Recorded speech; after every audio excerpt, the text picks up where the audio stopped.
Assalamualaikum warahmatullahi wabarakatuh. Hai para pencinta catur dan para caturmania, selamat datang kembali di Legenda Catur Dunia. Tata Steel turnamen akan dimulai Sabtu malam besok kawan. Ada banyak pemain top dunia yang akan berlaga di turnamen itu. Sambil menunggu turnamen itu, hari ini saya akan ulas beberapa game di edisi-edisi sebelumnya. Dan untuk video ini, game yang akan kita ulas ini adalah permainan Fabiano Caruana versus Alireza Firoza di edisi tahun 2020, yaitu Tata Steel Master. Sayangnya di edisi kali ini nanti kawan, Alireza Firoza tidak diundang oleh penyelenggara. Entah alasannya seperti apa, admin juga tidak terlalu mengerti kawan, karena admin juga bukan penyelenggara.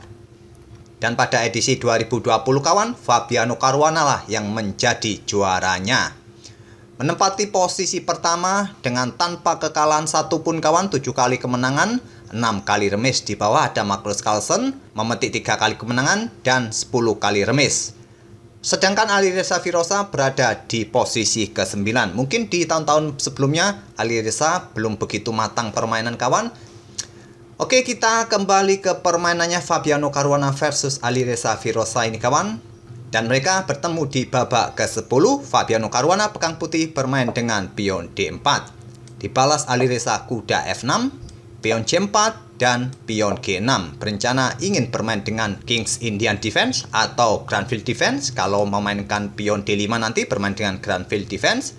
Di sini Caruana melanjutkan kuda C3, gajah G7, dan pion E4, selanjutnya pion D6. Di sini jelas terlihat permainannya adalah King's Indian Defense. Pion H3 mengontrol petak G4, Alireza rokade, gajah E3 lanjut Caruana, dan kuda C6. Di sini pion D5, kuda lompat ke E5, dibalas dengan pion F4, terus mengejar kuda kawan. Kuda mundur ke D7, sekarang pion G4. Sampai langkah ke-9 ini kawan, Caruana terlihat tidak ingin melakukan rokade pendek. Dia mengekspansi semua pion-pion rajanya. Coba lihat, di sini sudah begitu masif pion-pion putih. Apakah Caruana bisa mendorong pion-pionnya untuk membongkar bangunan Viajento hitam seperti ini kawan? Di sini pion C6 lanjut Alireza. Selain membuka diagonal gelap bagi menterinya, menantang pion pusat, tantangan ditolak. Caruana bermain dengan kuda F3.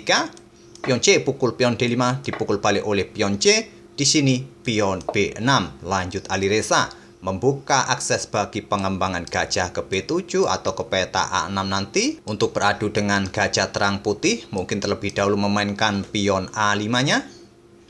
Kuda ke D4 lanjut Fabiano Caruana. Kuda ke C5 balas Alireza menyerang pion putih E4 ini.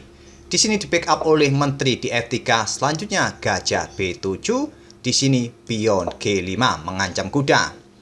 Kuda hitam ini kawan mempunyai dua pilihan terbaik, melangkah ke H5 atau pukul pion E4.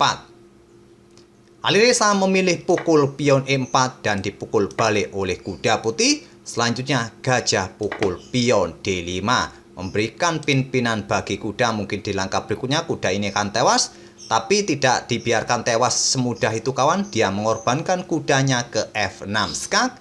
Setelah dipukul balik oleh pion E, Caruana mendapatkan gajah hitam di D5. Sekarang coba hitung kawan, putih atau Caruana unggul 1 perwira. Tapi dia kalah beberapa pion di sini. Dia sudah kehilangan 2 pionnya. Dan permainan berlanjut, Alireza menggeser beteng F ke E8, mengepin gajah. Di sini gajah di pick up oleh kuda di C2. Selanjutnya pion F pukul pion G5, tidak langsung dipukul balik oleh pion kawan karena diagonal gelap bagi gajah hitam ini sedang mengincar pion B2. Oleh karena itu Caruana rokade dibalas dengan pion G pukul pion F4. Sekali lagi Caruana tidak melanjutkan pukul pion hitam ini, melangkah gajah ke D4 menantang pertukaran. Karena jika gajah ini ambil pion F4 kawan akan memberikan kesempatan bagi menteri hitam bergerak, memberikan ancaman yang serius kawan terhadap gajah ataupun pion B2. Mungkin putih akan mengantisipasi dengan langkah menteri D4, memblokade ancaman menteri hitam terhadap pion, melindungi gajahnya. Dan di sini menteri hitam simple bergerak ke peta F5 terlebih dahulu kawan untuk membuka akses bagi gajahnya menyerang menteri putih. Di sini gajah masih tetap dalam tawanan kawan. Apakah kalian memilih langkah peta D2 atau peta F2 untuk melindungi gajah kalian? Tetap saja kalian memilih peta D2 pun kuda akan siap menyerang menteri kembali. Menteri tidak akan berani ke peta F2, mungkin dia akan bergeser ke peta H2 untuk memperkuat gajahnya. Di sini beteng A bisa digeser oleh hitam. Coba lihat kawan, sekarang para perwira hitam malah lebih aktif walaupun hitam kalah perwira di sini. Diagonal gelap bagi gajah terbuka, beteng di lajur C juga siap memberikan pressure bagi kuda di peta C2. Selanjutnya kuda ini pun juga siap beraksi untuk membuka akses bagi menteri menyerang kuda yang ada di C2 ini nanti.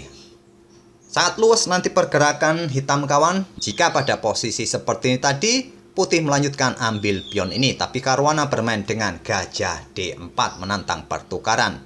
Tantangan langsung diterima Alireza, gajah pukul gajah dipukul balik oleh menteri agar tetap mendapatkan kontrol peta F6 agar menteri hitam tidak bergerak ke peta ini kawan. Di sini kuda ke E6 dan Fabiano Caruana tidak tertarik pukul pion D6 ini kawan. Menarik mundur menterinya ke D2, selanjutnya menteri hitam ke F6 dibalas raja bergeser ke B1 menghindari lajur C yang terbuka. Dan di sini beteng A bergeser ke C8, selanjutnya gajah B5 melanjutkan pengembangan dengan tempo menyerang beteng. Beteng E bergeser ke D8, selanjutnya kuda ke B4 dibalas dengan pion D5. Di sini beteng H bergeser ke F1, selanjutnya beteng hitam naik ke C5 mengancam gajah. Gajah di backup oleh pion A4, pion D4 balas Alireza. Menghindari tekanan dari kuda juga untuk mendapatkan penguasaan ruang kawan. Di sini kuda ke D3 menghentikan laju pion juga mengancam beteng.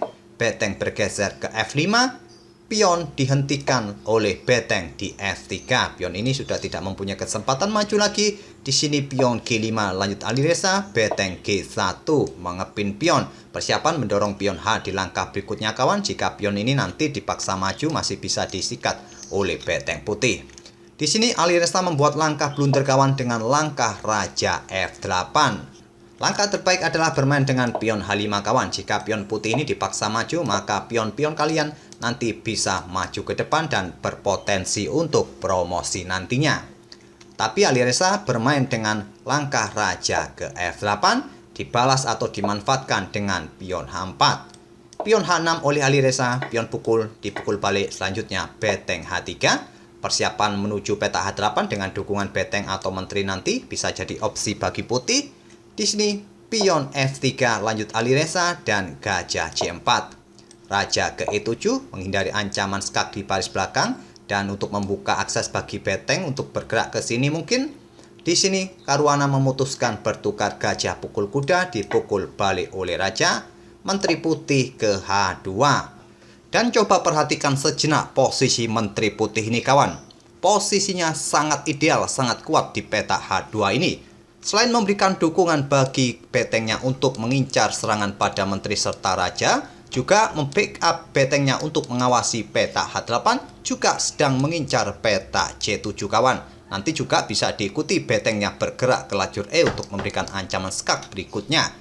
Di sini Alireza merespon dengan pion F2 untuk mengancam beteng, juga mengontrol peta E1 ini kawan agar beteng tidak bergerak ke peta ini. Beteng terlebih dahulu digeser ke F1, selanjutnya raja ke D7 menghindari serangan tusuk sate dan beteng tetap naik ke H6 mengancam menteri.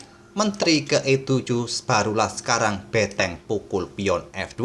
Terjadi pertukaran beteng dipukul balik oleh menteri dan selanjutnya memberikan ancaman bagi pion. Di sini raja bergerak ke C8, membuka akses bagi beteng melindungi pionnya. Sekarang pion A5, lanjut Caruana mengorbankan pionnya. Bila diterima kawan, maka kontrol pada peta C5 nanti akan berkurang.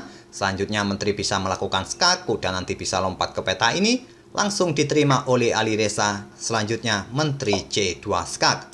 Raja bergeser, kuda ke C5, beteng hitam naik ke D6 menantang pertukaran beteng. Tantangan ditolak, Caruana memilih skak di peta H8, kembali ditutup oleh beteng. Menteri B3 skak, raja bergerak ke C7, menteri B7 skak, raja bergerak ke D6 dan beteng kembali ke H6 skak. Di sini ditutup oleh pion F6, selanjutnya kuda ke E4 skak. Di posisi ini di langkah ke-48, Alireza Firoza menyerah. Di sini ada dua pilihan kawan bagi hitam untuk melanjutkan langkahnya. Apakah pukul kuda menggunakan menteri atau raja bergerak ke peta E6? Selanjutnya, kuda akan pukul pion G5 skak. Pion tidak bisa pukul kuda karena posisinya kena pin. Raja kemungkinan akan bergerak ke peta ini lagi kawan, agar tetap melindungi menterinya dari ancaman menteri pukul menteri oleh putih. Kuda akan ke F7 kawan, membuat langkah pengorbanan, tapi jika diambil oleh menteri hitam, menteri putih bisa pukul balik. Di sini raja kemungkinan akan kembali ke E6 untuk tetap mempertahankan menterinya. Dan pada posisi ini kalian bisa saja melanjutkan menteri pukul menteri. Setelah dipukul balik kalian pukul beteng, dan dengan komposisi seperti ini pun kalian bisa menang kawan putih. Tapi pada posisi seperti ini langkah terbaik adalah kuda pukul beteng, dipukul balik oleh menteri hitam, dan kalian bisa melanjutkan skak di sini. Hitung-hitungannya 9 langkah lagi akan skak mat kawan. Coba kita lanjutkan dengan langkah-langkah seperti ini. Sampai di sini saya rasa tidak akan kita lanjutkan lagi kawan, karena menteri hitam sudah tewas dan kalian lebih mudah untuk melanjutkan permainan ini. Oke, itulah kawan permainan yang cukup beringas dari Fabiano Caruana mengobrak-abrik pertahanan Kings Indian Defense dari Alireza Firoza. Terlihat tadi sampai langkah ke-9 Fabiano Caruana sangat masif kawan, bermain dengan pion sayap rajanya seperti ini, dan akhirnya dia memaksa Alireza untuk mengorbankan satu perwira demi untuk mendapatkan pion-pion ini. Semoga permainan dari Caruana dan Alireza ini bisa menghibur kalian dan memberikan wawasan bagaimana cara menyerang pertahanan Kings Indian Defense yang karakteristik pertahanannya seperti ini kawan. Kalian bisa memanfaatkan pion-pion sayap raja kalian. Kita akan bertemu di video-video berikutnya. Terima kasih. Wassalamualaikum warahmatullahi wabarakatuh.